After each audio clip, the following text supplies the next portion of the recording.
Cette conférence qui maintenant va tirer à sa fin, mais une fin qui est un peu triste, sauf l'épilogue ultime que je vous réserve, qui est donc devenue la stratégie de la France.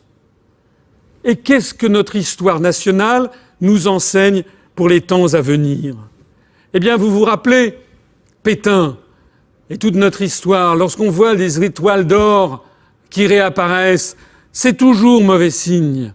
Eh bien, qu'est-ce qui ressemble le plus à cette francisque bleu, blanc, rouge avec des étoiles d'or que ce symbole que nous voyons ici et que vous avez peut-être reconnu et que vous aurez reconnu définitivement quand je lui aurai ôté son masque. Comparons la photographie de l'actuel président de la République à celle de Charles de Gaulle. Horreur! Comme de si nombreuses fois dans l'histoire de France, revoilà l'héraldique du despotisme et de l'empire. Revoilà sa volonté d'écraser notre liberté, notre souveraineté et notre indépendance nationale. Les étoiles d'or sur fond bleu sont de retour.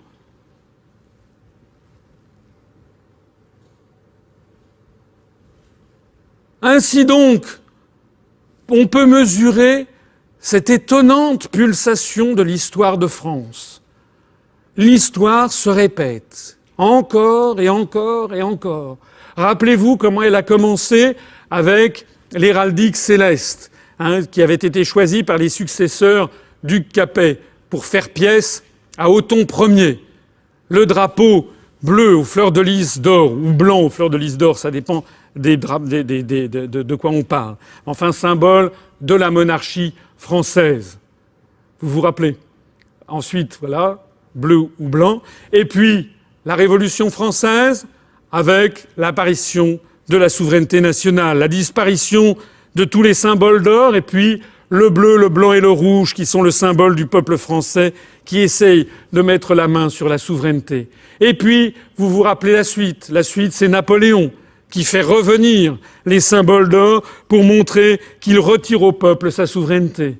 Et puis, vous savez la suite, c'est la restauration des Bourbons qui reviennent sur le drapeau de la monarchie française avec les fleurs de lys. Et puis vous connaissez la suite, c'est la Deuxième République où on voit de nouveau revenir la souveraineté nationale, la souveraineté populaire avec le drapeau bleu, blanc, rouge. Et puis quoi? Et puis après, vous savez que c'est le coup d'État de Napoléon III. Et on voit réapparaître la souveraineté céleste et on retire aux Français la souveraineté nationale. On leur met des étoiles. Là, en l'espèce, ce sont des abeilles d'or. Et puis, c'est l'arrivée de la Troisième République. De nouveau, on revient en République et on rend aux Français leur souveraineté nationale. Et puis, après la Troisième République, c'est Vichy. On retire aux Français leur souveraineté nationale et on voit réapparaître ces étoiles d'or décidément maléfiques. Et puis, on voit réapparaître ensuite la Cinquième République avec De Gaulle, où on rend aux Français leur souveraineté. Et puis, voici ce qui est en train d'arriver à notre époque. Revoici ces calamiteuses étoiles d'or. Ça veut dire quoi? Eh bien, ça veut dire que c'est encore une fois le même cycle qui continue. C'est que on a encore une fois repris aux Français leur souveraineté nationale. À chaque fois, c'est différent, vous l'avez noté. C'est l'un des grands principes de l'histoire. L'histoire ne se répète jamais, mais elle bégaye tout le temps. À chaque fois, elle emprunte de nouvelles formes. L'Empire se transmute. Mais c'est au bout du compte toujours la même histoire qui se répète.